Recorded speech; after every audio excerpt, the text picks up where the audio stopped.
What is happening, my dude? It's Friday, Junior. That means it's podcast day. Podcast day. I'm a cheers to that. Cheers to that. Podcast day. Cheers, my dude. You know. How you been, my man? How you been? Man, honestly, I've been busy at work. I've been trying to line up podcasts with Beer Buddy. It's just dates. I'm just waiting for fucking dates at the moment. It is what it is, but we wait patiently. We eagerly await. And well, as you saw, I did bring out that gig review from last Wednesday night when Crave came down. I hope everyone that watched that enjoyed it. I had fun making it. Yeah, if you haven't seen that one, pop over to the Beer Buddy channel, catch that gig review. Kyle loves doing his gig reviews, so go and check it out. Show that one some love. It was good. How have you been? You've been at the new job. You've been settling in. How's that all going, dude? Yep, new job's going well. A little bit at a time. You know, still kind of easing me into stuff, but I'm getting there with it. It's you know, some new, some old stuff. You know, lots of stuff that's carried over from previous jobs, but also a lot of new stuff too. So just learning the ins and outs of the individual company and all that. You know, that's kind of special stuff there, but. Dude, more importantly, congratulations on the fucking Anders on the new Metal Mayhem. Yes, man, congratulations, dude. That's big awesome news, man. Our big news of the day, obviously, Nuclear Vision getting announced for one of the supports, along with Void Matter and We the Hollow. Yes, Void Matter and We the Hollow, of course. We're doing the Brisbane show of the New Metal Mayhem tour with Waylon Revis and Anders. So that's going to be amazing. Awesome. We are fucking stoked for that. And we're also on the Toowoomba show as well. I know We the Hollow is on that one. I think there's a different... I don't think Void Matter's doing Toowoomba. I think someone else is the other band on that. But those shows are really shaping up. So if you still need your tickets, if you haven't got your tickets yet, drop down to hit up the Nuclear Vision page, hit up the Void Matter page, hit up We the Hollow. This is for the Brisbane or Toowoomba shows. Hit up those fucking bands. We got tickets to sell for them, so get in touch with us about that. In terms of the Skunkbone stuff, man, like we're really close to having the guitars finished. I think we have a couple more solos we need to track, and that's about it for the guitars anyway. So yeah, it's coming together quite nicely. But man, look, enough about me and enough about us. Let's get into it. Let's get to it, man. Let's get to it. We have a very special guest today where, as we will have mentioned, we've been talking about Helvegan Fest a lot recently. Obviously, Nuclear Vision is going to be on that one too. It is coming up on September 2nd at the Back Room. And we had Kid Crusher on a little while ago talking about it. And we just got another guest. We got another band that's going to be playing on that one. Today we have a friend with us from the amazing Magnetron, an absolute powerhouse of metal in Brisbane with an old school vibe that will rock your fucking socks off. Oh my God, mate. We got Corey from Magnetron. Bring him on. Come on, let's do it. Let's get him on the screen now, please. Corey, my friend. How you doing? Man? Where'd he go? I can't hear him now. Oh, can you hear me? Yes. Yeah, we can hear you there. There we go. Yeah. Yes, how are you? I'm going good, man. Bloody, it's great to be on the show. I can't wait to get into it, to be honest. Talk to Helvegan Fest. There's so many good bands on that lineup, isn't there? Oh, it's incredible. Mate, it's incredible. I mean, a lot of bands that I've seen around since moving up to Brisbane a few years ago, a lot of names I've seen thrown around that I haven't had the opportunity to see or perform with yet, so I'm really excited about that, personally. And, I mean, you know, top it off with Kid Crusher performing in Brisbane for the first time in 8 years. Like, that's fucking not a small thing either. And, like, Dark Law topping the whole thing off as well. Oh, my God. Like, we're going to try and get those guys on the podcast, too. I think they're coming up in a little while. We got them in couple of weeks' time, maybe. So that'll be exciting. But, yeah, man, how are you feeling about it? You keen? Oh, I'm very keen, actually. We've been practicing heaps. We were trying to get a release out off for the gig sort of thing, but we don't think that's going to happen for a couple more months. But we've been practicing heaps. We've got a few new songs coming out on that gig as well. We've just been practicing, man, like, you know, getting really tight, making sure all the crowd's going to, like, get into it. That's awesome. I love it when, you know, like a band, because, you know, Magnetron's been around for a while, right? I'm assuming you've been doing music for a little while, and it can get, I don't know, you look forward to every gig, you look forward to every gig, but sometimes you're kind of like, yeah, okay, it'll be good because the being on stage part's always fun, but you're kind of dreading a lot of other elements of it sometimes. But then you get the ones that you're like super keen for, regardless of all the other bullshit that comes around it. And I feel like this is a really, really special one. Yeah, no, for me it is too. What I don't like is making mistakes on the stage, if you know what I mean. That's what I dread all the time. Like, yeah, it's my big dreading. But we have been practicing a lot, so I don't feel that dread, and I just feel so eager for the show, eh? Dude, there's so much going on stage though at one time. Like, I was watching some of the videos you guys have on Facebook and that, and there's just like, there was people hanging off the thing and the nipples, and like, my lord, like, everyone's going off troppo, man. Like, it was awesome. Like, why are you worried about stuffing up when you got a show like that going on? Do you? I'd probably go into sensory overload. No, I guess it's just like the guitarist thing. I'm a guitarist, and every guitarist I know always says the same thing. Man, if I stuff up on stage, I just like cringe and like, get embarrassed. And I'm like, yeah, man, I'm the same.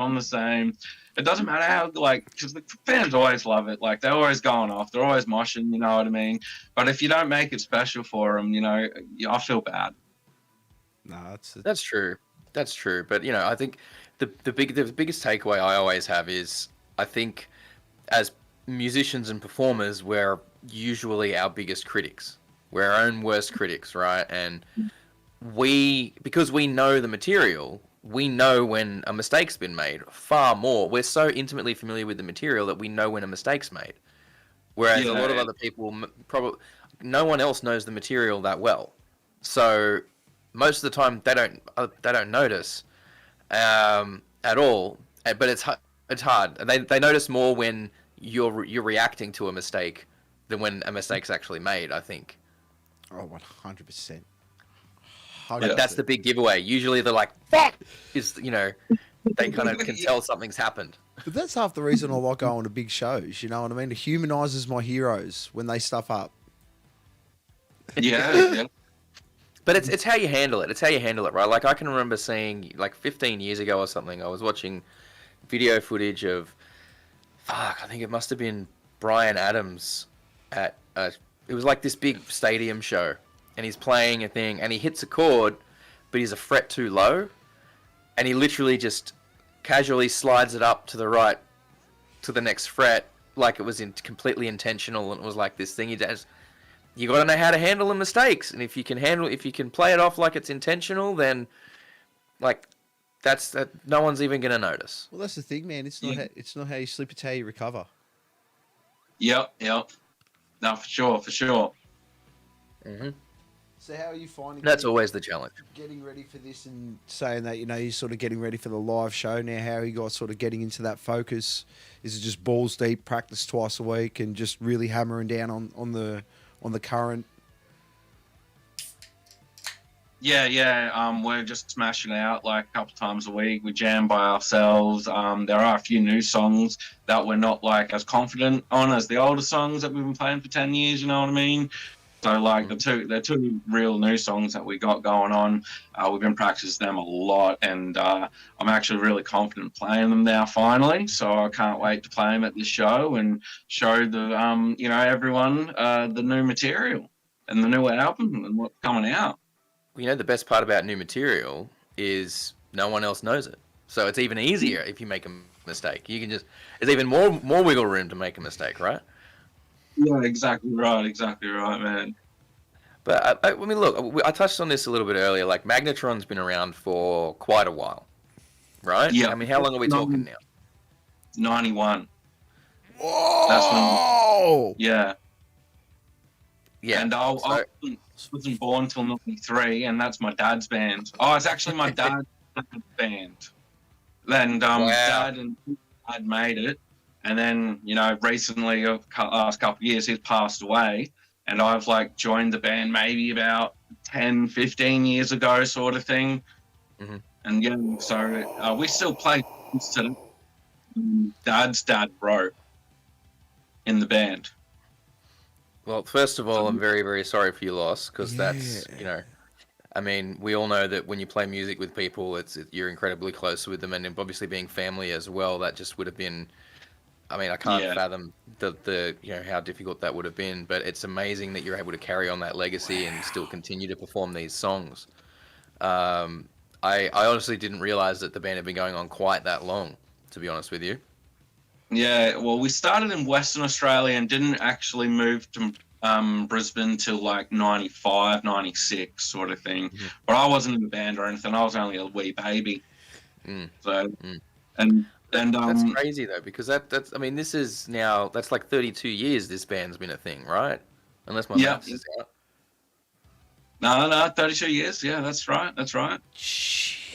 Holy shit. Jesus. That That is, really is crazy. That's floored me. That that, really has. Holy shit. dude, we were 5. Yeah. Yeah, we were Like, 5 years old. Dude. How does That how does explain- it feel to sort of hold on to that legacy and keep it going? It's really something awesome. Like we to play the songs that my grandfather wrote, and you know, basically the little things that he taught me how to write music. You know what I mean? I really appreciated the little things, and they were mainly how he composed music. How, because my grandfather was the bass player, how he played the bass, you know what I mean? And he was a piano player as well, so like he could play sheet music on the spot and stuff. Like he was one of the better musicians I've seen, like live sort of thing. And I just remember when Marty started writing a song that we're going to play on Hell Vegan Fest, Dawn of Breaks. I remember him writing that song in maybe 93, and it came out in 95. And that's like the first album I think was in 92 though. So that was on the second album, and yeah, it's just such an emotional experience to just have like this, like the connection, basically. You know what I mean? Yeah, like having that connection with my grandfather is just something real special. And I have like an even bigger connection with my father as well, because he plays the guitar and he sings, so like he plays my parts all the time and I play his parts all the time. Get to know each other, how we write music. You get to get to know each other on a different level, sort of thing. And it's just an experience that's just like very, because I've been in other bands that haven't had my family in them, and the like it's just mates, like, you know what I mean? Like it's not just like someone you respect entirely, like, and been there your whole life, and you know, given you, raised you and everything like that. And you know, it's just like a really, really personal experience, I suppose. That's amazing, because like I mean, you know, we always talk about, but you know, being in a band is like being married to 5 different people, you know, 3 or 4 other people, right? It's, you obviously, even when they are your mates, you develop a very, very deep connection for the most part, and you're kind of always in each other's lives and always in each other's business, and it's like such a deep connection that you make there. But I mean, being able to do that with family that's crazy, man. That's so cool. That's incredible. I'm so stoked that you guys are able to share something like that and continue that legacy on. Yeah, no, it's really good, actually. It's really good. Is that something that you think you're gonna try and like carry forward? Like, do you have like kids and you're trying to get them into it so they can be inducted into the band as well? I have a kid, but she's not as interested in the music at the moment. Interested in the music till I was about 14 though. So like I kind of get it. She's only like, 10 sort of thing. So she's got like a couple more years till she hits a teenager, and then like, understands the music more, and then maybe wants to do it. But I'm not forcing it down her throat or nothing, because my just seen that play that many times. I wanted to play guitar. You know what? I sort of tried to get in really early with my nephews, right? Like I don't have any kids of my own. That's not something I ever wanted for myself, so that's fine. But I got my nephews, and I tried to get in really early with them, right? So like when they were still like basically toddlers, or like babies, toddlers, I sent my sister a thing with like some Christmas gifts for him, right? And they were these. It was CDs of like rock music done in like a nursery rhyme style. So you didn't have the lyrics, but you had like nursery rhyme style instruments playing these songs, So and the melody was on like a glockenspiel type thing, and they were arranged like nursery rhymes. So like you're getting these little melodies into their tiny little brains before they're even sort of able to be conscious of of what's going on. And then hopefully as they get older, when they hear the actual original songs out in the wild, it'll trigger like something in their neural pathways to remind them of being a baby. Trying to brainwash my fucking nephews, man. So what like it's called is I did this with both my kids, and it's called Rockabye Baby. Yes, Rockabye Baby. Rockabye Baby, and it's on Spotify. So any of you parents out there that are rockers, that just it's actually really soothing. And they got everything. That's really they soothing. They got Nirvana, Green Day, like Metallica, all sorts of shit. Nothing really, else really matters. Cool. Nothing else matters as a lullaby. I shit you not, will put anyone to sleep. It is so beautiful. It's incredible. So yeah, if you want to try and brainwash your kids into liking rock music, when they're real, when they're babies, you want to start now, get in on that. That's a brilliant, brilliant scheme. I love it. It's like obviously results are yet to be determined. They're only sort of like coming up on their first couple of years of school now, so we still got a little ways to go. But I want to try and I'm hoping it's done the job, and now it's a long game. Turns out my daughter likes Irish sea shanties. Oh yeah. So I've been putting them on. I've been having to put them on for my 5-year-old. She's really into the Irish sea shanties at the moment. I don't know why. Okay, you know what I discovered like in the last couple of days that is absolutely, I'm in hysterics every time I hear one of these.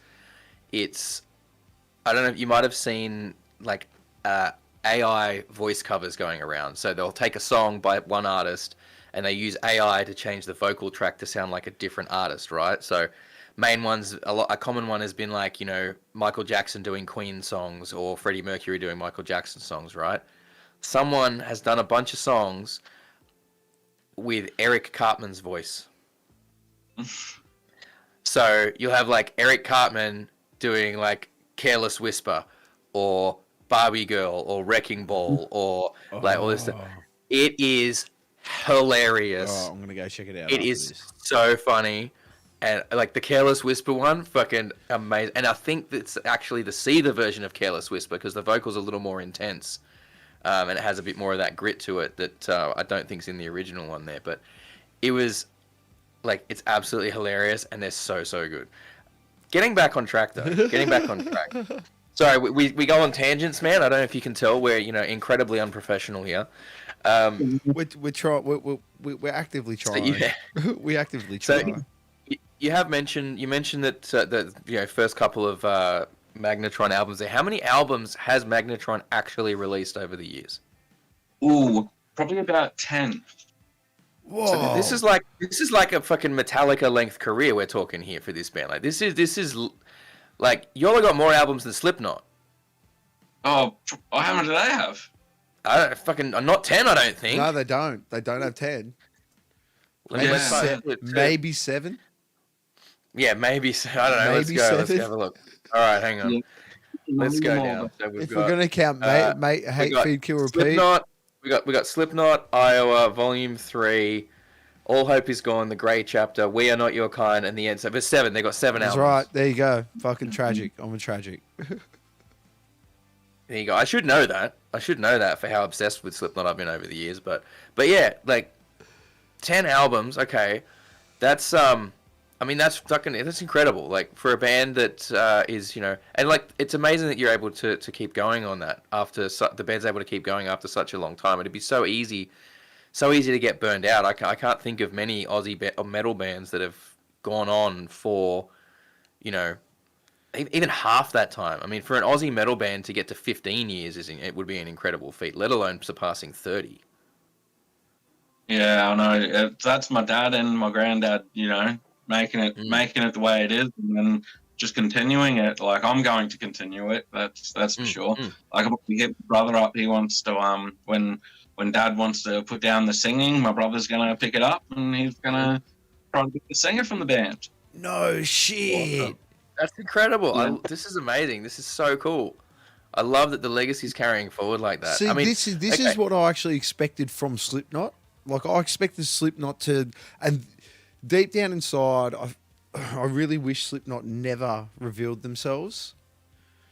And they just kept it as a complete mystery, and that way you never had to worry about anyone leaving the band. They could leave the band, you could just slip a new mask on someone, and boom.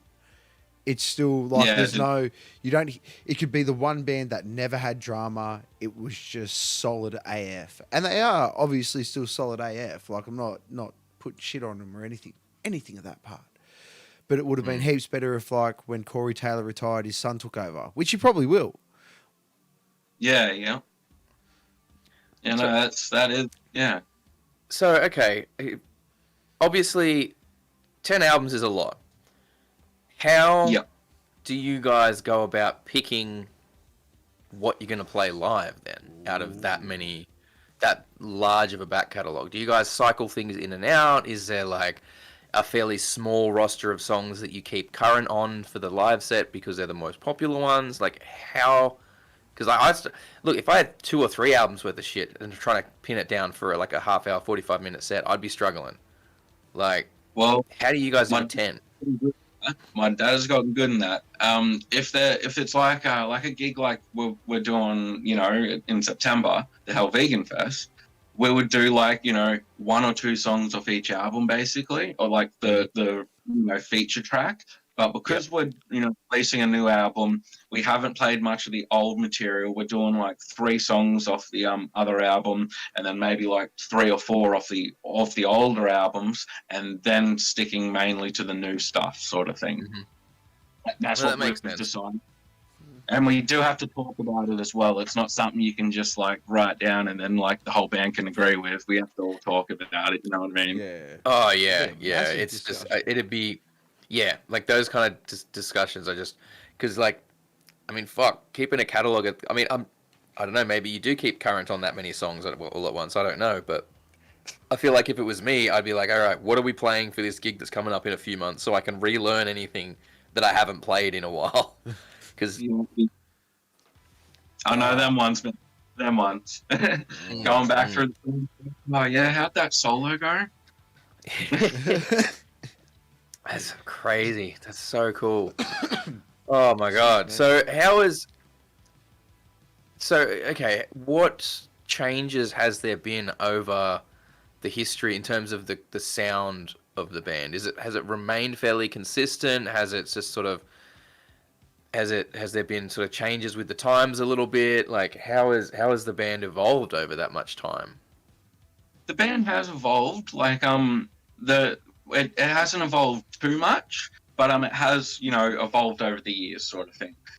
For example, the biggest change, in my opinion, would have to be I do a lot more pinch squeals than we had in the older tracks. I nearly do a pinch squeal in every song, sort of thing, and a lot of our songs revolve around the pinch squeal. Like, we have a song Unhinged. I don't know if we're playing it on Hell Vegan Fest or not, but if we do, the whole intro is just like dun dun pinch squeal, dun dun pinch squeal, dun dun pinch squeal. You know what I mean? With some vibratos and everything like that. And then when we play Dawn of Breaks, there's no pinch squeals in it. Just, you know, old school chords. You know what I mean? The power chords. Just like, you know. Just basic metal sort of stuff, you know what I mean? So there's a definite sort of changing with the times, and sort of not like chasing trends necessarily, but there's definitely an evolution across like the career of the band, and over the time there's just been different influences coming in with the different members. Yeah. That's awesome. And is this stuff? Are all the albums out like online, or is it still mainly like old school, like physical copies and stuff? Only physical copies, most of them. Like before, like, you know, MySpace and stuff like that. So you could find a couple of them digitally, maybe like the last 3 or 4. But then after that, they were all hard copies. Mm-hmm. And have you guys considered moving it across? Dad has thought of that, but what Dad would want to do, I think, is re-record the songs in a more modern equipment, under more modern equipment, and then like release just like the catalog that way, sort of thing. Okay. Wouldn't be a bad idea. I mean, if the songs are already written, I mean, maybe just go through the back catalogue of the ones that you haven't sort of released digitally. Pick a best of and do a best of album. Yeah, that'd be interesting. That'd be heaps interesting. Do what Suicidal Tendencies did. Re-record the best songs for like a best of album. Yeah. Well, our bass player always says that. He says that nearly every time we jam. So that's probably something we are going to do. Like, not this album coming out. Like maybe next year. You know, the next. You should do it at Raf's place. Oh man, I feel like my environment is. I reckon you'd learn a lot, Raf. My environment's not really conducive to recording like old school dudes like that. I don't think they'd like recording here. I'm more of a modern band setup. You could learn stuff off each other, man. You know, that's the beauty of it. Big question for me is, I mean, especially since you sort of walked into this and you said you sort of remember sort of like 91, you know, like you were a wee baby and you've sort of grown up around this whole scene your whole life. What do you reckon the biggest change has been in the sort of heavy metal scene from then to sort of walking into it now and after the 2 years of mayhem that we had? Like, what do you, especially in Australia? Honestly, I feel the biggest change, I think it's only because it's recent, was the COVID thing. After COVID, I felt like no one wanted to go out afterwards. You know what I mean? Like, I just, the biggest thing I remember too is when, really a long time ago, does anyone remember the Nintendo 64 or the Sega? Yes. I grew up on Nintendo 64, GoldenEye, like my jam, bro. Oh. I was there for the N64 PS1 wars, my friend. Yes. Well, the OG console wars. He did a gig 2 weeks before it came out, and the month before it, always packed. Then he did a gig 2 weeks after it came out, and there was like 10 people there. Whoa, fucking GoldenEye. Yeah, so it was like changed when consoles came out. Dad was saying that was Dad's biggest change. Mine was COVID because I just felt like none of my mates wanted to go out and see bands anymore. It did change. It just changed so much, I think, about people's ideas around going out, and obviously, even since then, there's been a very rapidly worsening cost of living crisis that's going on, which obviously luxuries like going out to see live bands, unfortunately, are one of the first things to go out the window in those situations. Which then means that the luxury of being in a band and performing your music to an audience goes away very rapidly. Which is, it's very sad for everyone involved, because I think this is my whole thing. This is going on a tangent again. I apologize, but like the idea of people going, like music or art or acting, whatever, it's not a real job. It's like, okay, well, you try living your life without any entertainment. Like yes, science and STEM jobs and careers are necessary to live life, for society to exist, but the arts makes life worth living. Yep, definitely. 100%. And whether people are like big on music or not, it doesn't matter. They've got an artistic vice of some sort. Music, cinema, live theater, video games, TV, like art that you put on a fucking wall. Radio, podcast, it's all the whole thing. It's all tied in. It's all forms of art, and everyone consumes some of it in some form. And the world would be just incredibly boring without any of that. So that's. But yeah, like this is one of the problems. The arts are very vulnerable to financial downturns, unfortunately, which it makes it hard because everyone wants to get paid a fair share for everything. Venues need to be able to get paid a decent share to keep existing and putting bands on. Bands need to get paid a decent share to be able to keep doing their thing without personally bankrupting themselves. And it's so, the whole thing is a house of cards. It's very easy for it to topple. It's happened in Sydney. You know, It's slowly Sydney's coming thing back. kind of fell apart for a long time, and it's coming back now, thankfully. But yeah, I mean, I've noticed I think the people that are coming out though since COVID are very, very passionate.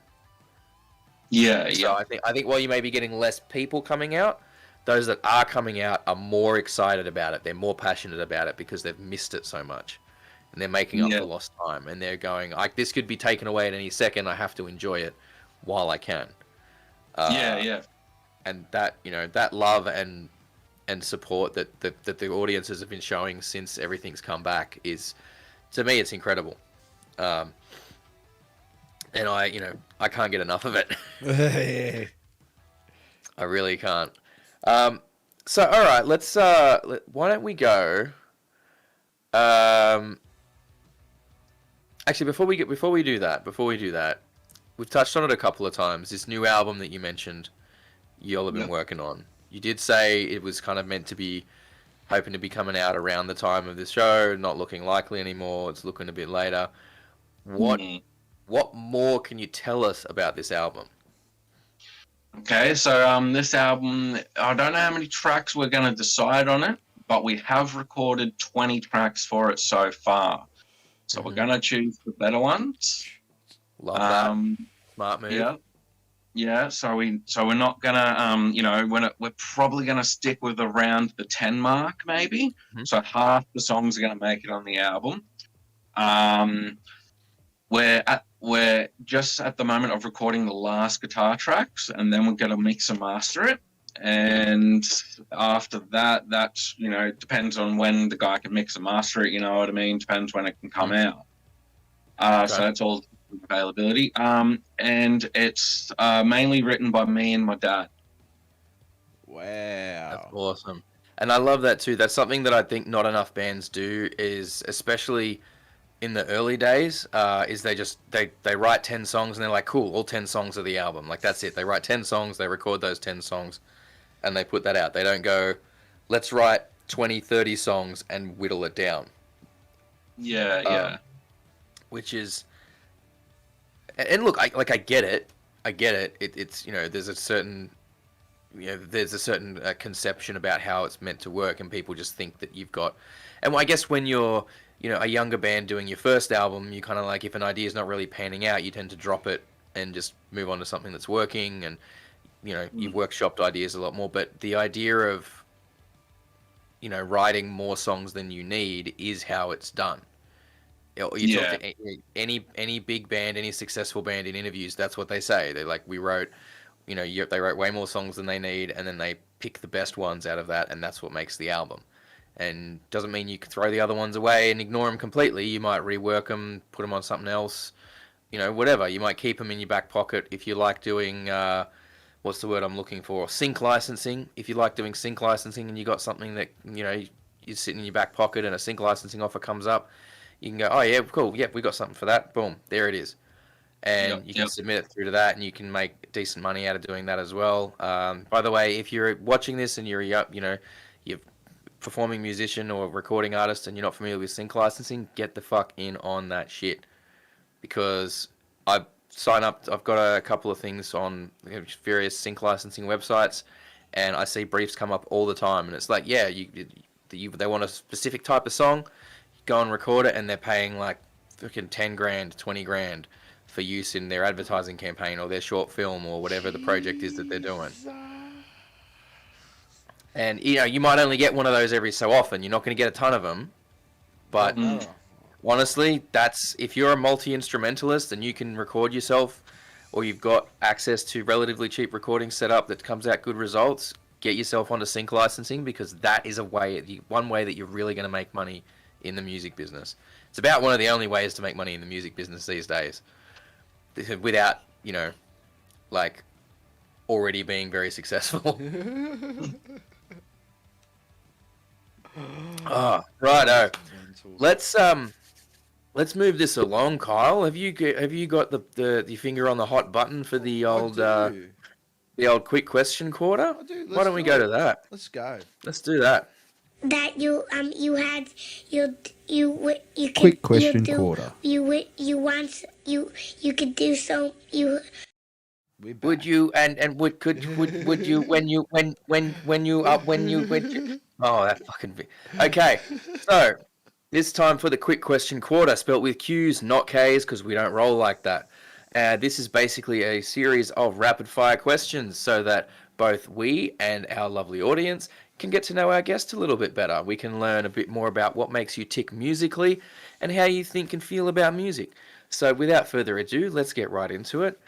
What was the first instrument that you learned to play? Guitar.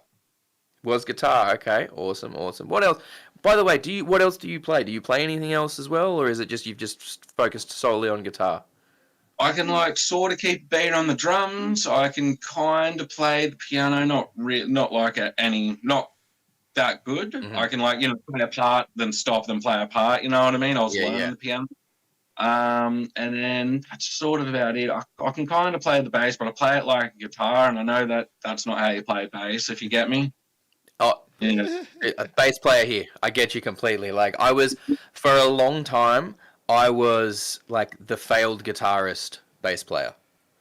I had the wrong mic. I was like, no, because that's what I was. Like I was jamming with my mates, and there was 3 of us that played guitar and 1 drummer, and the other 2 were far better guitarists than me, so I just went, all right, fuck it, I guess I'll play bass.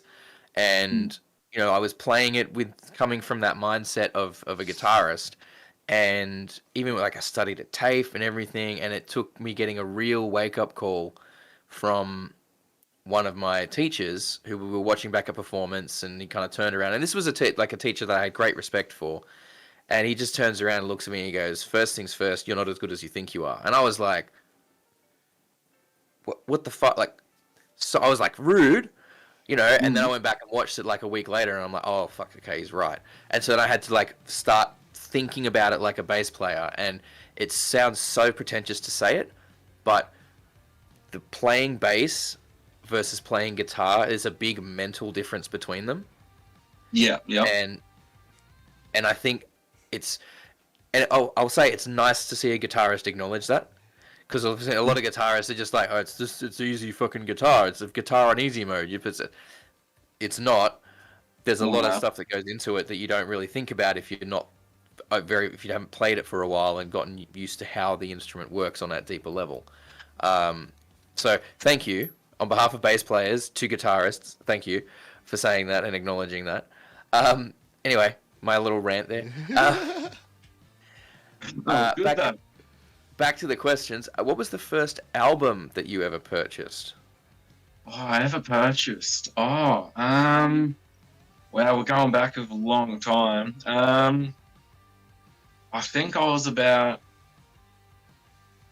with my own job and my own money, I think it was Injustice for All. Ooh, Metallica. Nice. And I think that was my first one I bought, but then shortly after I bought a lot of Slipknot, Pantera, Morbid Angel, and all that stuff. But my first one was the Injustice for All. Now that I think about it, that's awesome. That's a good first one, man. Holy shit. Although ironically, no bass. Yeah. I mean, I think we can possibly guess this one. But what was the first live concert you attended? Ooh, Lamb of God. Yeah. Okay, so I was gonna say it wasn't a Magnetron concert. Oh, actually, when I was really young, yes, no, it was. No, we're gonna go with the Lamb of God. We're gonna go with the Lamb of God. We'll say Lamb of God, but yeah, you would have been at a ton. I'm sure you were at a ton of them. That's what's an instrument? Actually, no, quick. Before we move on, which tour for Lamb of God? Oh, it was when they played Soundwave, and it was a side wave. So maybe 2012 or 2011. I want to say that might have been the Wrath tour. That might have been when Wrath came out. That was very good. Was it? Yeah, it might have been around then, or maybe because I remember going to see them on the tour for the Wrath album. Yeah. I saw them live that one. That was bad. That was a good show. What's an instrument you've always wanted to learn but haven't yet? Oh, probably Probably something like a banjo. I know it's just like another guitar, but like it's a different playing. You know, the picking's different, and you know, your fretting hands all different. Like probably a banjo. I reckon that'd be cool. Upside down guitar. I think you know, you can say that it's similar to a guitar, but I think it's similar to a guitar in the same way that bass is similar to guitar, right? Like, it's a completely different way of playing it and thinking about how you approach the instrument, and stylistically it's very different. You know, I think it's almost like saying that, you know, playing the cello is kind of like playing the bass. In theory, at a very basic level, fundamental level, you could say that, but they are very different instruments with different approaches to how they're utilized. So that's also like banjo is really cool though. I think you should learn it. You should get yourself one, learn it, and find a way to put banjo in a Magnetron song. Do that. Oh damn! I'd love to do that actually. Yeah, that would be sick. Do that. Okay. Now, if you could pick one big band or artist to open a show for, now this is living or dead, active or not, whatever era of theirs you could pick. But if you could pick one big band or artist for Magnetron to open a show for, who would it be? Probably, I've always wanted to open for Metallica, just because of how big they are, I reckon, or Iron Maiden or something like that.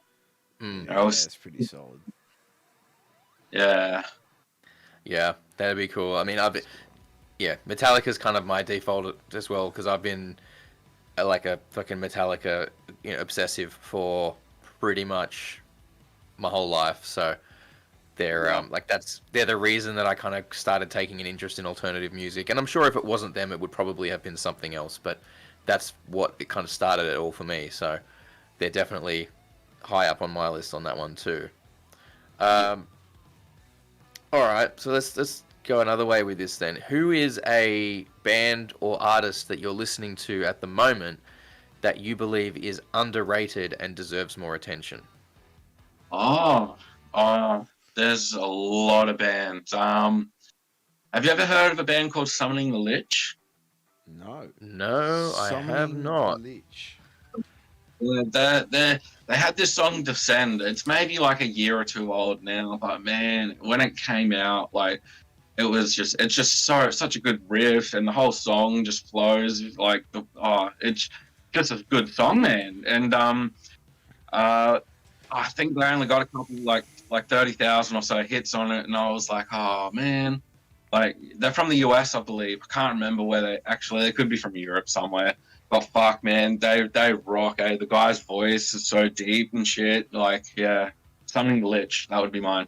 Yeah, that's mad. I've just pulled it up now. I've just put up Descend. I'm having a quick listen. It's pretty intense. Yeah. I love the pick scrapes. Yep. I'm a big fan of that. What do we got? Come on, give me some vocals. Oh, yeah. That's fucking, yes, that's going on the list. I'll be giving that a listen later. That's some good shit. That's half the reason why we asked that question, is just to find out what to listen to. Yeah, we love that one. We love finding, like, we find so many new bands through that. It's fucking amazing. It's like the permanent cheat code to finding new music. It's the whole reason we do the podcast. No, I'm kidding. What's something people may be surprised to learn about you? I'm a real big I'm a real big World of Warcraft fan.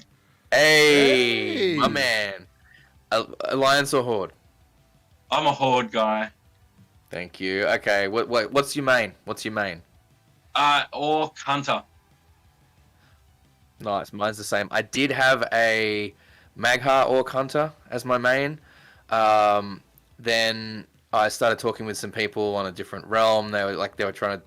I was playing Classic, and these people were doing they had a Classic guild. They were going to expand it into retail, but they wanted to do it on Alliance on retail. So I faction changed my character, and then kind of no one else really came across from Classic, so I'm just like, all right, well, screw this, and Faction changed it back. So I think I changed it back to just a regular Orc because I wanted to do the Orc Heritage Armor quest. But anyway, are you playing Dragonflight at the moment? Are you playing the current expansion? No, we're playing Classic, original Classic, not even Wrath of Lich King Classic. Oh shit, you're still doing original. Jesus, those servers are basically deserted, right?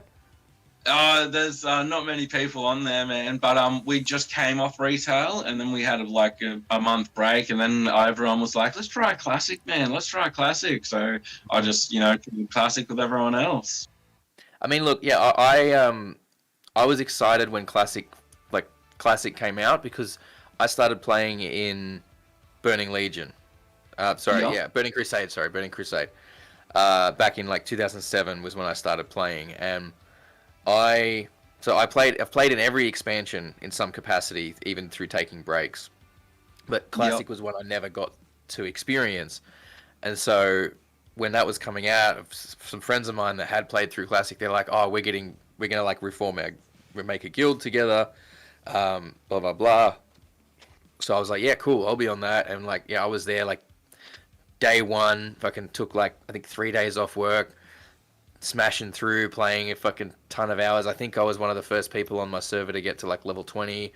And then, that was on, and then by the time, had to go back to work, and obviously everyone started catching up and overtaking and all that stuff. But yeah, man, Classic's been pretty good. I sank so much into the Wrath though.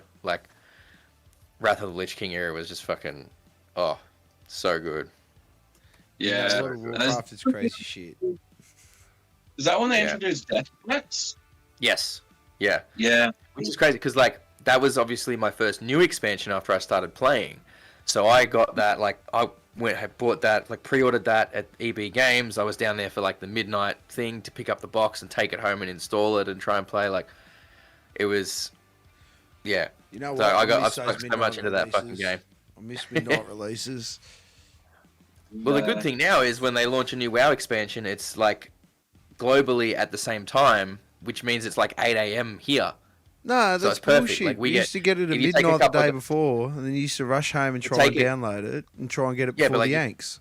Now it pre-downloads, so you just download it the night before, and then if you take the day off work for it, it's 8 a.m. It's perfect. You wake up, you go sit at the fucking computer, you play for 20 hours, and then you get 3 hours sleep and you go back to work the next day. Yeah, and see flashes while you sleep. Yeah. But no, that's crazy. That's awesome. I love that. I think for a long time, I think it's been underestimated how much nerd culture and heavy metal overlaps. I'm glad that it's starting to become more accepted these days. With bands like fucking Dark Law's doing as well, playing all this music that's inspired by fantasy stuff and RPG stuff and video game stuff. Man, doesn't anybody remember the two heavy metal cartoons? You had Heavy Metal, the cartoon, and then you had Heavy Metal 2000. They are... Yeah. Mate, if you're a metalhead and you haven't seen them, go do yourself a favour. Just go find them. You'll be able to find them somewhere free on the internets. Do your magics. They're amazing. They're very, very entertaining, and they're full of all sorts of awesome scenery and music. Oh, yeah. Okay, so you mentioned you've been involved with a couple of different bands over the years. What is the cringiest band name or song name that you've ever been involved with? Okay, so when I joined the band, I immediately told them that they have to change the name or I'm not joining the band. They called themselves Damage Plan. And you guys know, remember Dimebag and everything, how he got shot in Damage Plan. I was like, my favourite guitarist actually got shot in a band called Damage Plan. I'm not going to play in a band called Damage Plan. But that was the most cringiest name I can actually think of. So hang on. So this was after Damage Plan was already a band? Yeah. They weren't, it was a school band, so they weren't metalheads. They didn't actually know who was. They didn't know who Dimebag was or anything. Okay. Yeah, no. So, okay. Well, I mean, I suppose I can. Yeah, if you can forgive. If you didn't know, that's all right. But yeah, nah. Yeah, that's a big yeah, nah. That is a big yeah. Nah. Oh wow. If there's ever a yeah, nah, it's like, yeah, but nah. I'll play, but nah. That's a pretty good one though. Yeah, that's pretty good. That was a pretty good one. All right, and last question for the quick question quarter is: if you could go back in time and give young Corey some advice on his musical journey, what would it be? And look, to be fair, you've probably had some great mentorship from your father and your grandfather over the years. So you probably had a lot more mentorship than most. But I'm always curious to know, like, what do people wish they'd known, or if they could tell themselves something, what would it be? It'd probably be, because when I was younger, you know how when you're young and you're a little bit naive and an older person will say something and you're like, yeah, whatever. It would be to listen to my grandfather more. That's about music, specifically about music, because he knew all music theory, could read sheet music, could write tablature, could, anything. It would honestly be listen to him more. This is why we do the podcast, because we're the old farts now that failed. Yeah. Yeah. Especially me. Not you guys. Me. I mean, I don't... Nah, look, I think there's still, if we're all still very passionate about, music, I never consider that failing. You just change where you're putting your energy for it. That's all.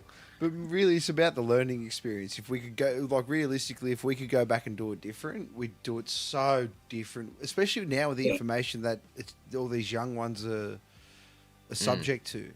It's just endless. Yeah, I think it's just there's so much that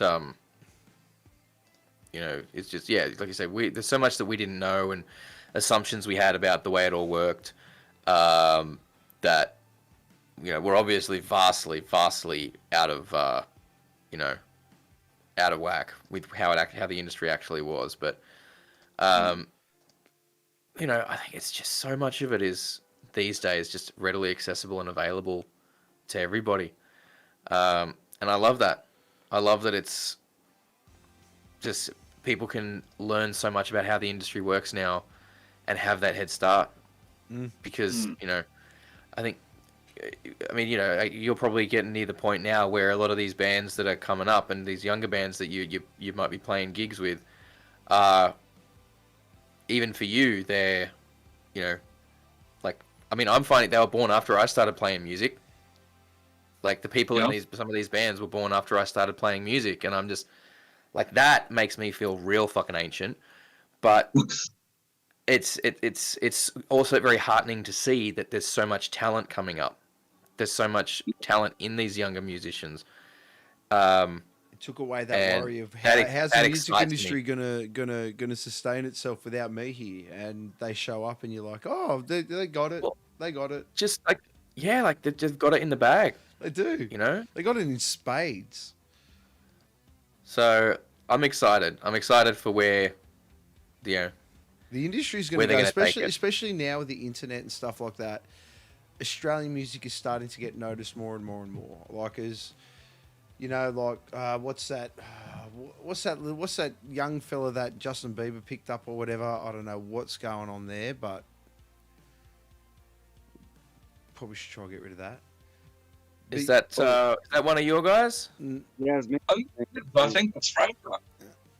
Yeah, sorry guys. Did I miss the party? No, you haven't missed anything. No, we're still going. We're still going. If you want to try and get your camera on. Oh fuck yeah, I'll do that. You click on the little camera icon and turn it next to you. There it is. Hey. Here we are. How we doing, mate? There we go. Hey, how you guys going? Let's see if I can. Good, man. Yourself? Pretty good. Sorry, I don't like to chat. I've seen the thing on Discord and shit, and I was like, what the fuck? No, that's okay. That's okay. Well, you look, perfect timing. We just got done going through what we call the quick question quarter with Corey. Cool. So I think now we'll ask you. We'll ask you to run through the same questions with yourself. Can I try quickly clean my camera right there? Oh yeah, sure, man, sure, no dramas. Yeah, that's looking a little better. All right, mate. So yeah, we got a bunch of quick questions for you. So we just run through. We can get to know you a little bit better understanding of your music and your musical mind. What was the first instrument that you learned to play?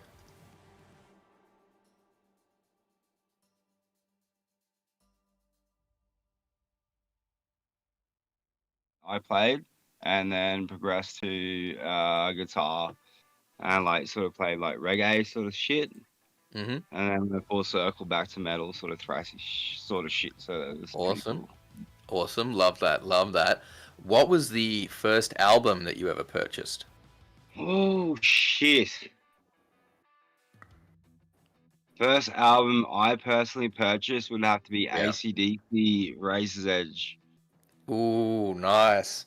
Nice. I love hearing these. I love these first albums, man. It's so good, like, getting to know where people's first, like, interest came from with that. What was the first live concert you attended?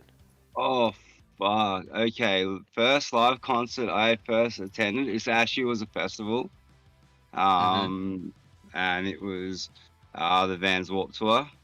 I think it was like 1996. I think Pennywise headlined. I had the Living End was playing. Like I never fucking even heard of like Living End at the time. Jeez. And these guys blew my fucking mind, mate. Like Chris Chaney, dude, fuck me, one of the best singer, player, guitarist ever. Like some. Oh, yeah. Shit. So that and it was like a really more of a ska fest. So like I was really into my ska back in the day. Hey, nothing wrong with ska. Nothing wrong with a bit of Yeah, ska, man. Nothing wrong with a bit of ska. Yeah. I grew up in like massive ska influences, so bass lines, heaps of runs and Yeah. shit. So yeah, like real Sublime influence, real Sublime heavy influenced myself. And then so yeah, Vans Warped Tour, mate. And then you had like the half pipes cranking. Like they don't do that shit no more. Yeah, I mean, look, I can even remember, like, I think I went to, like, first time I got to go to Big Day Out was, like, 2004, whatever, I think the year Metallica played it, whatever that was, but, like... So that, the, like, Epitaph went, like, I don't know, you guys, like, Epitaph, like, went from, like, really fucking punk rock to, like, real, like, they signed Parkway Drive and they went to this really fucking metal era. And so, like, Epitaph, like, really changed from this punk rock to this whole crazy era of, like you say, there's like this, was it new age metal? I wouldn't say it's new age metal or new metal, but Nah, it was new metal. Primo either, like that, you know, that whole that kind of post-hardcore stuff, like mid-2000s and stuff. Yeah. But, like, yeah, that's awesome. That's so cool. All right, what's an instrument you've always wanted to learn? Fuck, I'd love to say. I'm gonna say accordion straight out. I won't have to think about that. I say accordion because I love like Weird Al Yankovic. I love like people that like because I'm in another band called Cactus Dildos, and like it's just like take the piss, whatever. And so Weird Al Yankovic and just like the polka sort of shit. Like yeah, I think the whole accordion. That's cool. I love that. Well, I mean, Corey was saying he wants to learn banjo, so Corey can learn banjo, you learn accordion, and then you can do like a side project, right? Well, I'm gonna try getting him on a Cactus Dildos. Maybe he can do the lead guitar. Call it Bumpkintron. Yeah. Well, I think we're gonna call it Magnedos. Magnedos. Nice. But yeah, we need to get that happening. Get some banjos and accordions and jugs, and get the old like that the bass is just like an overturned wash tub with a stick and everything, and just we'll make it like redneck core. The only guitar you're allowed to have is a cigar box guitar. Yeah. All right. Interesting question then for you. If you could pick one big band or artist to open a show for, now this is anyone living or dead, active or not, any era of theirs. If you could pick one big band or artist to open a show for, who would it be? Oh, okay. Like say like Sublime would be it. It was like Brad Noel, like yes. R.I.P. 100% would be Sublime. Mate, Sublime were one of those bands that went right under the radar for so long, and yeah, just obviously with what happened, yeah, just Well, I just think like with that ska punk influence, you know, like I was like, you know, into my skating, surfing, and you know, like they just like really brought this sort of they melted it like the punk, ska, rap, hip hop, bloody fucking reggae, you know. It was yeah. hardcore if you ask me. Oh yeah, True I Stoners to love the name too. I love that genre blending stuff, man. When people just mix a whole bunch of stuff together and come up with something that sounds And I'm going to completely say also unique. too, can I say Slipknot? I love fucking Slipknot too. Yeah. So Absolutely, man. Of Of course, course you can. can Of say course. Slipknot. want to be fucking Slipknot too, you know. It was real fucked up. I was listening Yeah, to real Big Fish all last week. I'm just like, oh. Man, Real Big Fish, man, as well. They were on the Warp Tour as well. Like when I said about the Warp Tour before, like they were on the like that whole Warp Tour in '94. It was actually '96, '98 was the whole fucking guy era. It was so good, dude. It was pretty cool. Mighty Boss Stones and shit like that. Yeah. They were all on that click, you know. Who is a band or an artist that you're listening to at the moment that you think is underrated and deserves more attention? Okay, I wouldn't say they'd be underrated, but at the moment, like I'm getting back into my metal, like because I've been playing in Magnetron for a bit, like nearly 2 years now. So I'm getting back into my metal again. So I'm gonna say Slaughter to Prevail. Hey. Yeah, big fans of Slaughter to Prevail here. I've got the mask on my shelf out there somewhere. Ah, wicked, man! I want to get myself one of those masks. Like the best thing about their masks that they sell is it's from the same guy that makes the ones for the band. So they're not like knockoff ones that are different quality or anything to what the band has. It's the same quality that the band gets. The only difference is the gold one that they sell is like a matte gold finish as opposed to the shiny gold one that the bands use. But the quality of the build and the materials, it's exactly the same. They're heavy as fuck too. They're really heavy. Yeah, but have you seen the fucking size of them? I haven't seen them, but that's, I mean, like, I'm glad you bring it up about, like, going to the official sites and buying all the bands, because I hear there's, like, a lot of Wish fucking rip-offs to the masks. There is, and if you're gonna buy it, like, buy it official, because it's cheap. The other ones are not the same. Make fuck all, like, really sick, like, you know. I do like Lorna Shore, but I just think it's shit a little bit too much for me now, but... Man, he's like Will Ramos, man. His vocals are just fucking so good. Okay, so you talked a couple of these bands you talked about there. I'm interested. What's your thoughts on Black Tongue? I haven't heard them. Go and listen to them. If you like Slaughter to Prevail and Lorna Shore, go and check out Black Tongue. I'll be honest with you, if I don't know Black Tongue. I think I think at least one of the guys in Black Tongue is also in Infant Annihilator, if you're familiar with them at all. But they're, really like just pushing the boundaries of kind of how heavy and low can you get. And that's what I mean. And I love that. Like, and I love how bands push limits. Like, how heavy, how deep can you go? You know, like, like what's the drop? What's the tuning? Like, what can you explore? Yeah. How extreme can metal get? And I love it because we're in this like this new era where like it's over the last few years it's opened up again. People are experimenting again. They're going, all right, what can I mix with it? You got bands doing like all different sort of, you know, like cultural mixes with metal.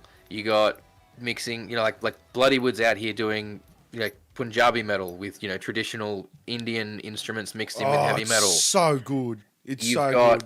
Bloodywood is. You've got bands like that band, the Who, the Who. The Mongolian guys. Metal band. Yeah. That's the one. Yeah. Then I love that. And getting my wife into she's getting into the Viking metal. Viking metal. Yeah. And then you got like I forgot to send you that link, but I did find them. There was back in the day there used to be a heavy metal mariachi band. No way. Yeah, I'll send you the link, Raph. I'll send you the link tonight. Yes. Yeah, definitely send me the link on that one. All right, getting back on track here for the questions. What is something people may be surprised to learn about you? Oh well, because I don't know. I cut my own hair. Hey, so do I, buddy. So do I. Hey, Except I'm a bit follically challenged. me. I'm a Fortnite fucking champion. Hey, number one victory royale. Yeah, Fortnite. We about to get down. Hey man, we a bunch of gamers. We a bunch of gamers up in here. Yeah, Yeah. this is great. Hey, Sam. what's up, Ever Black? How you going, dude? Thank you so much for joining me tonight. What is cracking, my guy? Thank you so much for last week. Yes. Nev from Ever Black Podcast, big Nev. legend. He was on last week's episode. If you haven't watched it, go back and fucking watch it after we finish this one. Is that Nev from Snake Mountain? Is he playing Snake Yes. Mountain? Yep, same dude. Our drummer in Magnetron actually plays in Snake Mountain. We know Nev's a fucking sick cunt. Yeah, Ned's a fucking legend, man. he is, Absolutely man. awesome. You know, I actually say and through when I go to all the gigs and stuff, and you know, when you go on the circuit and you play through all like, Nev actually has to be one of the best metal vocalists I've actually heard live ever. He's very fucking good. Very, very fucking impressive with his skills there. Like, And no remember, question. it was shifting the paradigm. He used to be an called Shifting the Paradigm. Or something like that. They were rad too. Again, check that out. We'll find Yeah, it. yeah. We'll find We'll it. find it. Don't you worry. All right. What is the cringiest band name or song name that you have been involved with? Well, I thought it would be Cactus Dildos. That would personally. I mean, if that's what you want to put forward, that's what you can put forward. Like, that's no problem. And the album whatsoever. was called Uncomfortable Fun. And yeah, we're a 6-piece ska band, like I said, the ska shit before. The most absurd song? Not from me, but I reckon it'd have to be from frickin' Cannibal Corpse. And like fucking I Okay. piss cum or I cum. Oh yeah, all them ones. Actually, I think that would have to be one of the absurd songs. Like, I got a question. Hang on, I've got a question. I got a question for Nev if he's still watching. We were talking about shifting the paradigm. Did they have a single called "Cult of I"? Nev, if you're still watching, let us know in the chat, because I've stumbled over it. I'm gonna have a listen to it later. I'll let you know what I think. All right, and lastly here, mate, if you could give your younger self one piece of music-related advice, what would it be? Oh, fuck.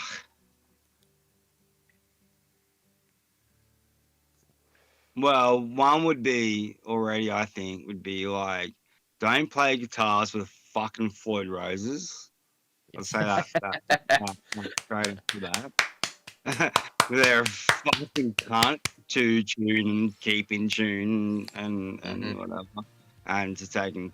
But I guess my answer, I probably would say, should have learned how to fucking read music a little bit better, maybe. Like, It's I think the biggest takeaway. I think the biggest Like- takeaway we have from this question is so many people say that. So many people say, learn how to read music, learn a bit more of music theory, learn all this stuff. So yeah, but I you know, guess that's- the fucking talking and walking anyway, so you fucking know it's kind of anyway. I guess subconsciously you don't know what little notes look like on them little lines and yeah, shit, like but- you know what sounds good and what doesn't, but Exactly. knowing theory definitely helps you unlock things you might not have Alright, thought about otherwise. Can I answer that again? Yeah, go for it. School, play fucking video games, learn how to fucking stream, and make fucking music fucking streaming. Quit fucking bands fucking suck. Loading in, loading out, it's fucked. So yeah, just sit in your fucking bedroom, learn how to fucking stream music, and yeah, you made it. Bruh. Oh. Bruh. Why you gotta attack me like that, man? I felt that in my bones. Dude. Oh, that was great. You Dude. guys. Hey, I went know. I went to that side. I went to that side. Yeah. Love it, love it. All right, let's Yeah, Magnetron do rip it up. Ever Black, they yes, do. They Magnetron do. do Actually, absolutely I rip it up. did Portray about the gig and when it is and all that, like 2nd of September. Yeah, yeah. We're really how you. What are you? You're looking forward to it, man. You enjoying it? You keen for it? Yeah, man, Backroom's always a great place to play. If you haven't played the Backroom in Brisbane, you're missing out. Such a sick, bloody live venue, and Mhm. man, stage is huge. The lighting is fucking amazing. and the Stage is sound- big. It's got good lighting. It's got great sound. It's fucking awesome, man. They're gonna have a so face painter down there. Don't forget about that, you Yep. juggalos. They're gonna have the Yep. free face Face painter down painter. there. Yeah, Absolutely. face paint. Yeah, It's gonna be good. It's gonna be It's gonna be fucking. going off. the Cat Meow one. Oh, who was the bass player in Kiss? Yeah.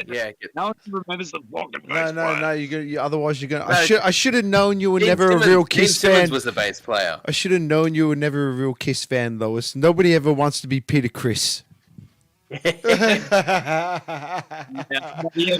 but yeah, he's cute. He's got the Cat Meow fucking face painting, you know. Yeah. All right, let's take it through to the next segment there, Kyle. If Yeah, you're ready to dude, hit the cutaway, let's do if you it. can Just hit let that me cutaway for let us. me just hit mute on this, and we'll. Yeah. We'll let's get into the next one. Come on, if you want to fight, come on then. Get in the Are bin. you enjoying the weather there, mate? What? Are you enjoying the weather there? Yes, I love that cutaway. Yeah, That goes hard. Miracles, bro. And That Shift in the Paradigm song goes hard, man. Yeah, dude. Like I remember him. So Christian and I, the drummer in Magnetron at the moment, him and I are playing Cactus as well. So it's quite funny how the music scene sort of works. So him and Shane and Corey and all that know each other before him and I knew each other. So him and I started playing because he rocked up maggot as shit in our little shit up the road from his studio. It was like, fuck, calm down, boys, calm down, have a fucking jam with me. So we went down and played our Scar shit with him, blah, blah, blah. That band formed, and then he was still playing in Magnetron at the time. And so Magnetron play, boom, they're doing their shit, and then Magnetron just disappeared for a bit. And then a couple years later, Magnetron sort of reformed, hit Christian up, and they're doing a free piece for a bit.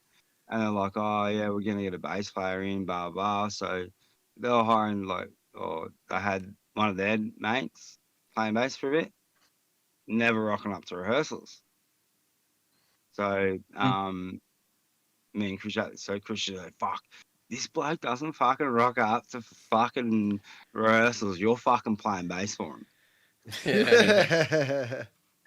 So I'm like, fuck, man, I haven't played bass in I don't know, God knows how long. And then I had, and also like metal, like they're sort of, oh, fuck, all right, so whatever. So I jumped in, but it was fucking cool as fuck because the guys from Mags are so fucking cool. The band. That's awesome. I love that. Right, so it is time for everybody's favorite segment, Get in the Bin. Now, basically, what the whole point here is, if you suddenly had, omnipotent powers and you could just snap your fingers and make whatever you wanted appear or disappear, what things would you get rid of out of the music business? So we'll be looking for a couple of things from each of you guys. We want to know what you'd get rid of out of the music business and why. It can be anything big or small. It can be a personal little annoyance to you or something you think would make the scene better in general. It can be anything from any aspect of it, from bands to venues to Punters. labels, promoters, anything, something, behaviors that punters engage in or any aspect whatsoever. So who wants to give us their first one? Okay. I would like to say internet first. Oh, this one comes up a lot. In terms of like streaming or?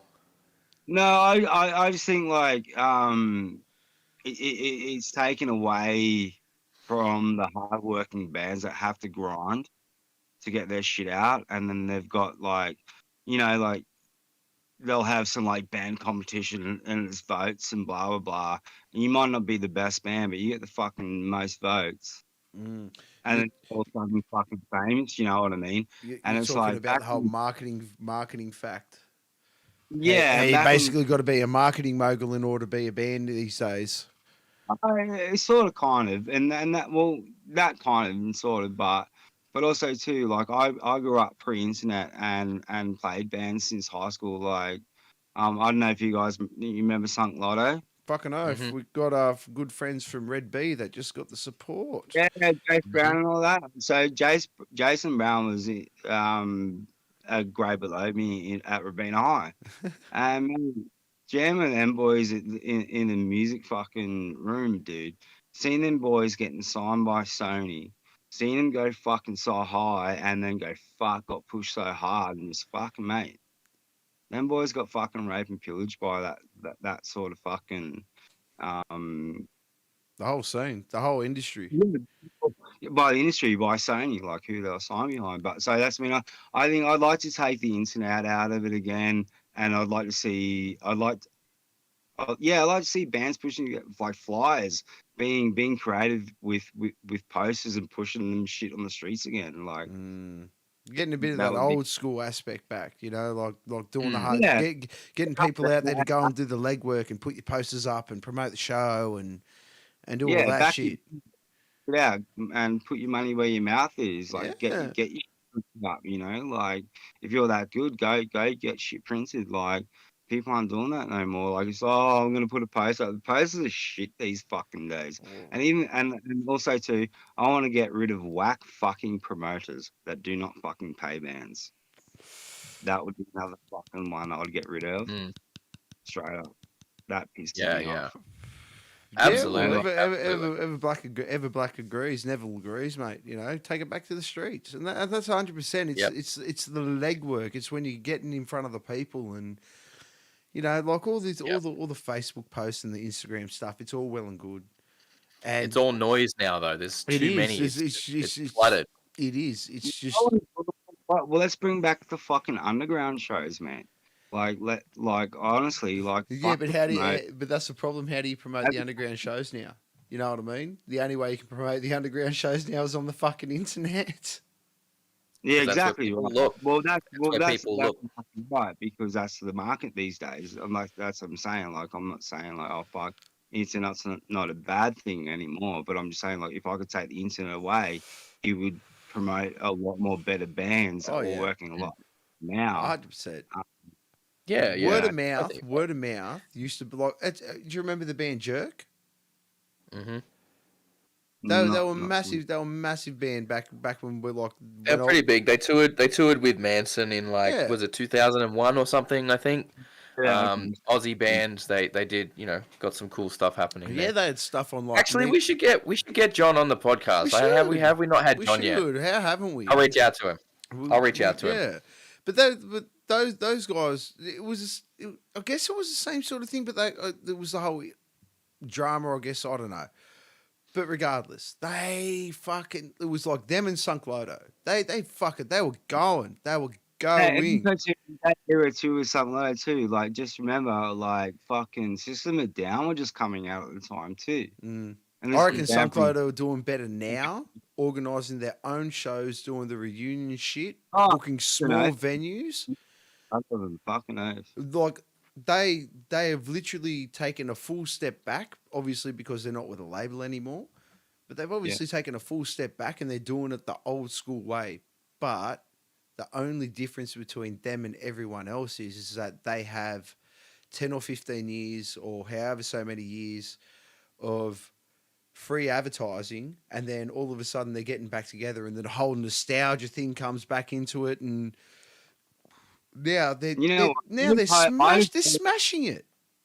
I just hope they come out with new music. Like I would love to hear Sunk Lotto in 2023 right Look, now.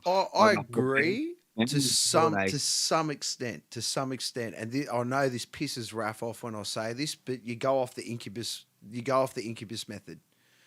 You hit your peak. Don't fall off it. Yeah, Don't yeah, fall off you know, it. Well, Just stay up I there. look at it and like- just I look at it like keep this. I look replaying at that it, old shit. when Sabbath was doing their final tour around, they were kind of doing that through 2015, 2016. There was talk of them doing the tour and like doing a last album. And they basically dropped the idea of the album because they literally said, well, why did we drop the album? Because no one fucking cares about new music from Black Sabbath. No one wants to hear new music from Black Sabbath. They want us to go up there and play Paranoid and Iron Man and Fairies Wear Boots and all this stuff. And that's what people care about. They don't care about new music from Black Sabbath. And I think there's a point to that. It does become a point where some bands become so defined by X period of their stuff. And I think for a band like Sabbath that did it for a while and had these mega things, and then due to a bunch of different lineup changes, they kind of went like, pew, and they had a whole bunch of albums that didn't sell, and they were really the band was really riding off that first sort of 4 or 5 albums that were just iconic. Even when they got the original lineup, or 3/4 of the original lineup back together, the magic's not the same, and people just don't tend to care about that newer stuff from these bands that have been around for so long. But that's when you start writing off the name. I was going to say, you say with Motley Crue at the moment. Like, have you seen like some of the snips from Motley Crue at the moment? Awful. They sound garbage at the moment. No, and even with Guns N' Roses, dude, like fucking hang the gloves up when no when to quit. No when to quit for sure. 100%. And that's a big. And this is where I'm saying, like, this is why I think Incubus have the best.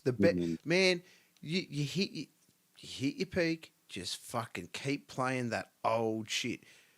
Like, at the end of the day, like Raph said, nobody's really interested. Man, there's new stuff coming out all the time. And at the end of the day, you got people that just go, you sound like this, your shit. Yeah, you know what I mean? And you got that problem as well. So just, yeah. But hey, we're sitting here in our bedrooms. Do you know what I mean? Like, but I think this too as well. Like, you get the haters that go, oh fuck, I don't like this because it's new.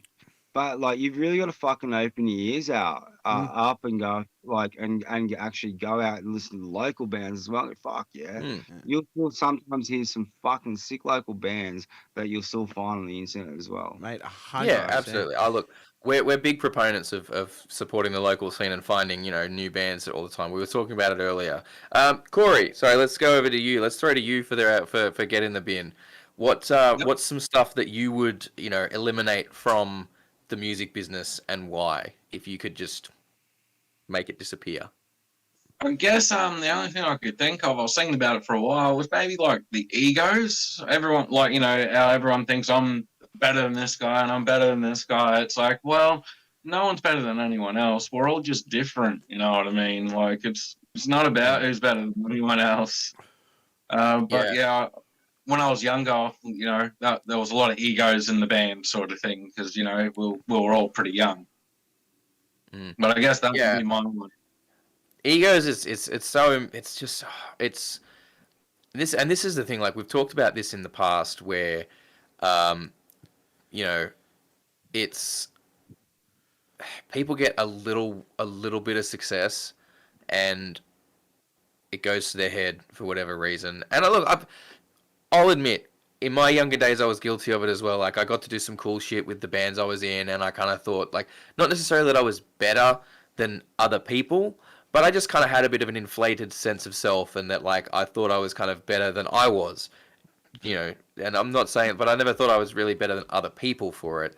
But it maybe came across that way to certain people, But I think, you definitely get people in the scene that, they get a little bit of success, and they get this idea that they're, that they always deserve to headline, or they always, that they're too good for opening a show.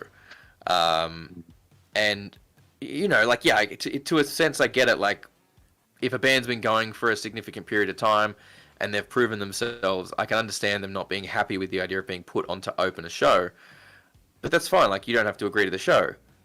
But, like, agreeing to do the show, knowing that there's, you're potentially going to be put on early in the day or open, and then, like, and there's a difference between sort of being, well, I think we deserve to be later in the show, and Being then, a bitch but then about like just say it, just openly say it. bitching about it. Being you know? a bitch about it Like- and having a sook that you've been fucking put on earlier. Like Don't if do you that. agree, yeah, if you I agree to play a reckon- show and you get put on early, the best thing you can do is go follow this motherfuckers, and then put on a hell of a show that makes every other band go, oh shit, we have to follow that. That's true Yeah. too, but also too, this too, like when you say that too, like playing different time slots, like it depends what like state you're playing. Like you play in Queensland, you want a fucking early slot. When you go to like Sydney, Victoria, like shit doesn't crack on till later, so you want that later slot. Do you know what I mean? So like This you've got guy's to play- working off geography and shit. Look at this guy. Yeah, he's next level, He's man. next He's taking it to the level, next man. level. I love it. Fucking hell, Yeah, the yeah, no, geographical you know what I fucking mean, like- showstopper. Yeah, no, but do you know what I mean? Like shit in Queensland closes at fucking 12 o'clock and everything closes. Yeah. I've You go never Sydney, actually Melbourne, thought of that. That has fuck, never fuck, crossed my fuck, you know. mind. Yeah. So Yeah. and that's It's mental. band's got to remember when you come to Queensland, you don't be the 10 o'clock. You be the 9:30 band. That's when you Yeah. get the most people, and you play 10:30 at 11 o'clock. Especially with public transport as well, 100%, mate. 100%. or lack thereof. Trains going boom, boom, boom. Yeah. So that's Yeah, so state first state is where you have to go. Fuck.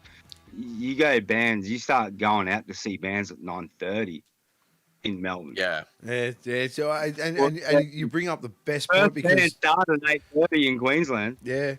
You miss. Like Yeah. 8, 9, 10 o'clock. Yeah, normal 8:30, 9 o'clock is when the first band's going on in Sydney, and you're normally rolling through to like midnight, 1 o'clock. Yeah. And Yeah. I how like Sydney and probably the public transport's so much better than fucking. Oh, it's really not. out. Well, no, dude. The public transport up in Brisbane is atrocious. It really is. Yeah, thanks, mate. It is fucked, eh? Like Uh, Brisbane. Is, Okay. For context, Kyle. For context, Kyle. Imagine there only being a train to Katoomba, like once a day. No. That's bad. Like imagine that sort of level of like. I know that's a long way, but like as an example. no, that's you know- bad. Like I get it. I get well, it. if you live in Katoomba, you get fucked up in your state, your mates place. And you get the Yeah. next train and- But yeah, it's really it's not as good. Look, I know Sydney public transport is not great, but there's a lot it's of it. miles There's a lot ahead of of shit. Brisbane. There's a lot It's of miles shit. ahead of Brisbane. But I like that. You Yeah, know, egos is dead right. And the big thing is with the ego call is that, especially in heavy metal in Australia, man, we all broke together. What you got an ego for? We playing in the same pub. We play into the same. What man, leave like you know how long you allowed to have an ego for? It's for the time where your feet hit the stage, and when they come off, your ego gets left on there, and you go pick it up next time you walk on stage. What Tori was referring to back in pre-days, like egos within the band. Oh, Like, really? people created egos and stuff like that, not getting along. Oh. Like being in a band and having them creative differences and how hard it is to be in a band. Like when you don't like, you know, like when you don't get along and you're like, fuck, I thought this riff was rad, and then someone shuts you fucking down, and you go, and then you feel like, fuck you, you're fucked, you know, your riff's fucked too. And you're like, have you guys ever experienced that? You have a fucking, like a bit of a melting room, you know? I think You take it as Yeah, a personal attack because you've worked so long and hard on this one thing for ages, and someone just comes across and just goes, yeah, nah. Yeah. And you're going, just fucking yeah, your nah. You're going, nah, yeah. fucking no, you're like, and you're like, nah, that was fucked. And you're like, nah, fuck, that's fucking. And then you're butting heads, and the other two guys in the band are going like, Yeah. No, that's fair enough. I've never. I think that's an actual first. Egos within the band. yeah, like being in bands like isn't easy. Like I don't think like people understand that. Like it's To a be fair, brother. I actually don't wish it upon anyone. Yeah. I always say if you're thinking about playing music, don't. Yeah, don't pick up that guitar, man. Like How many girlfriends do you want? Don't make it up. Like, you know. You know. Who's got one more? Who's got another one? Who's got another? Yeah, we'll thing go that I one gotta last one. Chuck in the bin. One last thing from either of you. Bin, if I could chuck anything in the bin, fuck. Fuck. All right. I'm gonna say maybe. Oh wait. Let me think about this one real quick. One more thing in the bin.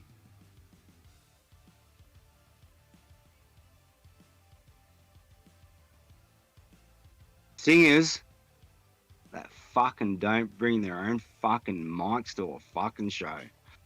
If you know that, do you bring your own fucking mic and a singer? You're in the bin.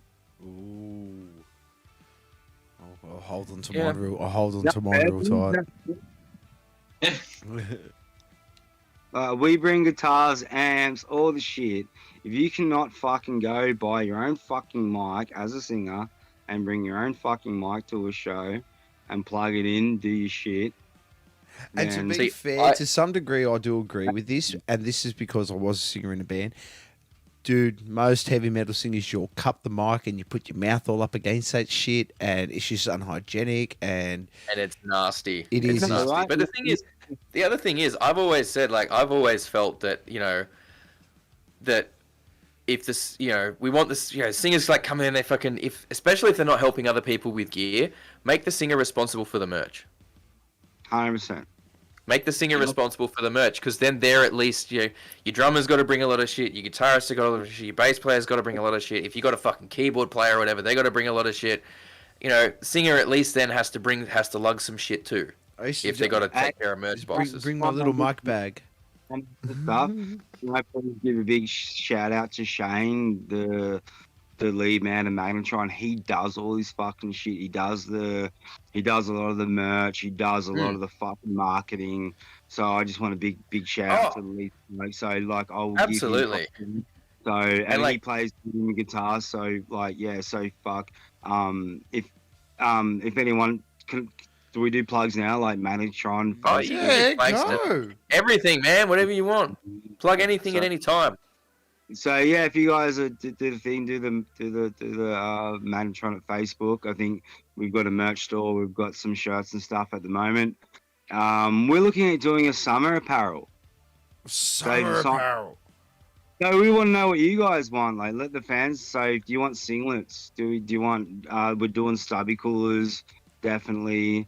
Thank so you. yeah, like let Yes. us know what you want to do. Like, Absolutely. Do Hawaiian shirts. Your Hawaiian More metal bands need to do Hawaiian shirts. Look, Raph I had think- Skunkbone had the perfect thing. If you're going to do stubby holders, you better do bottle openers with it. Yeah, at Yeah, the bottom. we got Yeah. we got these Custom Wizard. I'll plug our fucking people. We got our merch from Custom Wizard.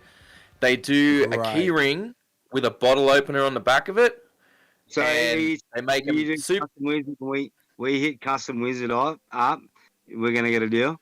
Yeah, good. Oh, Custom Oh, Wizard will always perfect. look after you. Always look after you. Go through there. They do like for like Okay. yeah. You get the fucking key ring with a bottle opener in the back, and they're cheap enough that you can sell them for like $5 with your logo on and still make a profit on them. Yep. Because, and I'm not going to say that you shouldn't make a profit, because you fucking should. Yeah, know your worth. Man, know your worth. But yeah, get them, and they're really good. They're good to try and pair them. You sell them in a pack with a stubby holder. Do a deal. Work the maths out so that you can still sell them in a pack for some profit. It's a good one-two punch. What's that company's name again? Give them a plug again. Custom Wizard. Come They're and an Australian sponsor us. company. I got a friend works there. You should Cherie, get them if to you're sponsor watching, us. Give us Sponsor us. give us a sponsorship. Magnetron first deal, first run. But yeah, like I think that's something that bands, because I have seen like metal bands do like a Dickies style button up shirt, like a thing. But I genuinely think especially in Queensland, custom print Hawaiian shirts for metal bands, I think they'd go really well, because you can flog your singlet, and then you can flog the Hawaiian shirt, 100%. and it's a cool. unique merch item. It's a unique merch item that no one else is going to be selling.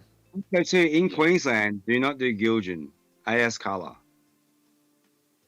Ugh. That made Because they were just words. That made 0 sense to me. No, Gildan is the brand that does a lot of band shirts. Oh, okay. so it's you want to do usually- AS yeah. Colour and they've got the better fabric. Because up here it's just too fucking hot. Yeah.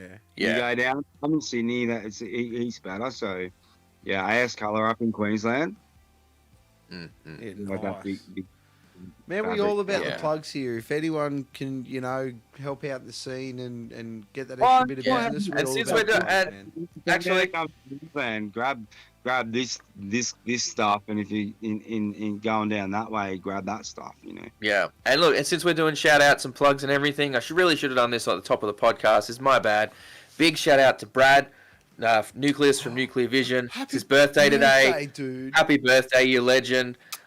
we Coming sing up happy on birthday? Sunday. I'm not going to get too drunk because I've got to come back down for work go be back at work on Monday. But yes, big shout out to Brad. Happy birthday Happy for Brad. birthday, Go and my buy dude. tickets. Go and buy Brad, tickets to New Metal Mayhem from him as a birthday present. Yeah, Go and do man. that. Seriously, this is like you got so many shows coming up in Queensland. You've got this one coming up. We got the New Yep. Metal Mayhem. And we got Wallapalooza's going to be getting announced soon as Wallapalooza. well. Wallapalooza, I played Wallapalooza back in the day in a band called Bone back in the day. Nice. Yeah, that's coming up. That's going to be getting announced soon. I'm still running it. I don't know who's running it, but it's soon, right? I don't know. Well, it's coming up in November, so they got to announce it soon. Yeah. Yeah. Hey, what happened to Dead of Windsor? Like that Dead of was that Windsor? used to be fun. Remember Dead of Winter that used to happen? Dead at of Jubilee? Winter. I think it got canned been when for- COVID. Exactly right. I thought it might have pumped back up, but Mm. man, Dead of Yeah, Winter. no, I Who don't think it knows? has. I mean, with the current state, like I don't know about Queensland. Sydney is starting to pick back up. Shows are selling out. That high show ended up selling out with waitlist at the Red Rattler. Fantastic news. So happy to hear that shit.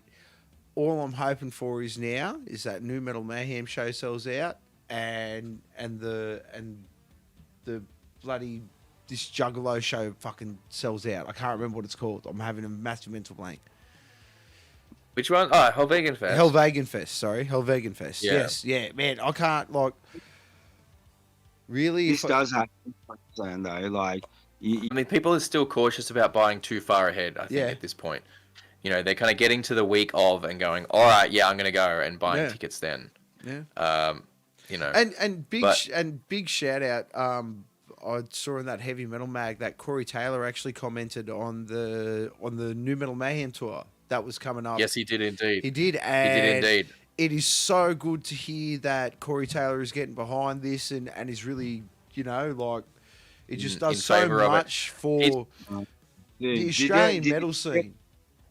Did any of you guys go to Knotfest? No, I didn't, unfortunately. No, I was overseas when it happened. I was in the US. I was at a friend's birthday. I saw a lot of people coming home from it that looked like they had a good time. There were a lot of sore and sorry eyes because the fucking trains went down in Sydney that night. Yeah, actually. So I went to the one in Brisbane. I was 5 minutes away, and I got like one of them e-scooters home. Dude, it was one of the loudest outdoor festivals I've been into. Like, it fucking blew. Like, dude. I would expect nothing less from Yeah. a festival organised by Slipknot.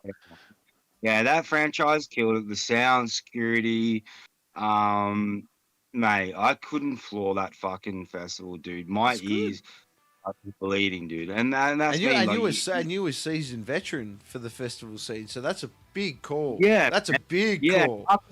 Parkway Drive was one of I've seen them a few times, but again, they're one of my other bands that just blew my fucking mind. They never disappoint me. I've seen them when they were fucking little rat bags in fucking Byron Bay, the fucking PCYCs and shit, and seen them fucking doing whacking and this shit, dude. Fuck. They fucking killed me. And, you had Megadeth. Yeah. And well, I mean, talking about whacking as well, fucking boys from Deprivation, jetting off soon. Off to do that. Fucking much love to those boys. Hope you go and kill it. We are gonna have fucking smash it. We are trying to get Ben on shortly after they get back to talk all about that experience, much like we did how we got Stoya from Lycanthrope after they did it. So fucking excited for that one. Let's take this one home. So obviously, we're talking about Hell Vegan Fest. That's coming up. Let me get on the thing and list off all the bands. You got to plug the shit out of that. And then we got so much to plug. Get this right. So much to plug at the end of this stream. Oh my god! Because lunchtime we're playing next week. Lunchtime we're playing next week in Sydney. Oh shit, that's right. At the Oxford Art Factory.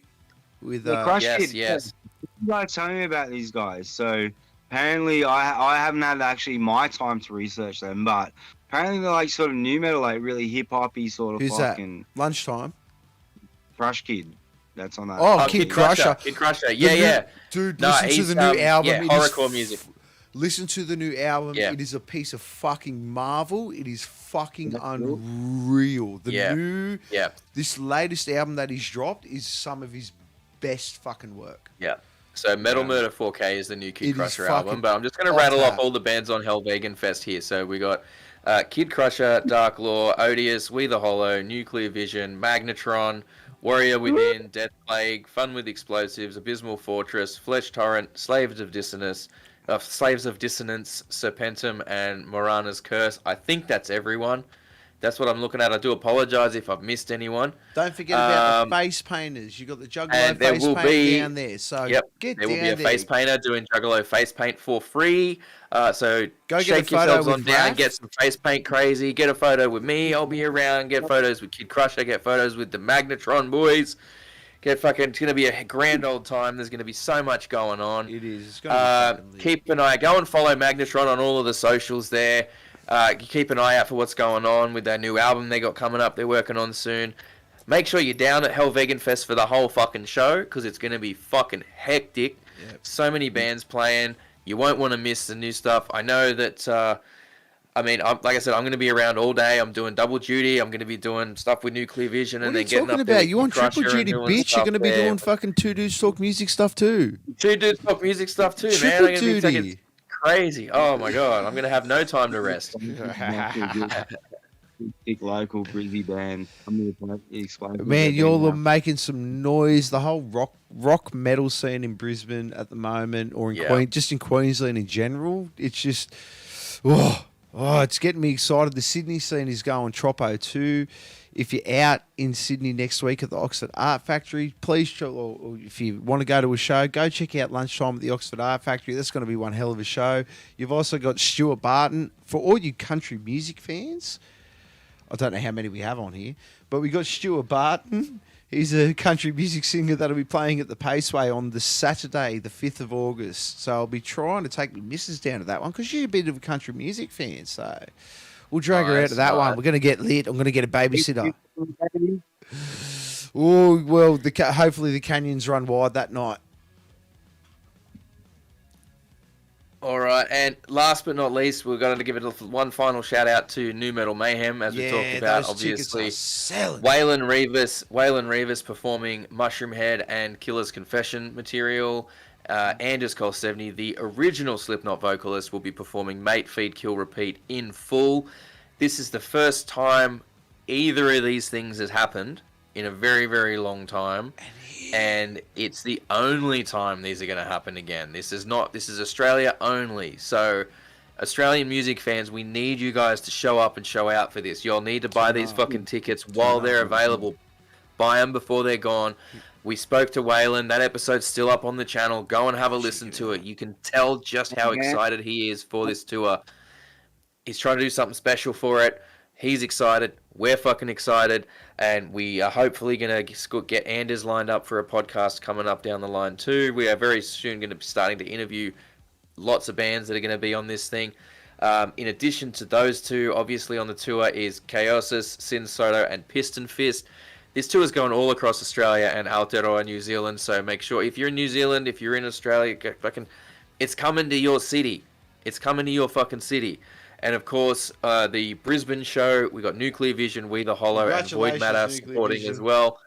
And in the Toowoomba show, you got Nuclear Vision, We the Hollow, and Sang Freud is going to be the support band, other support bands for that as well.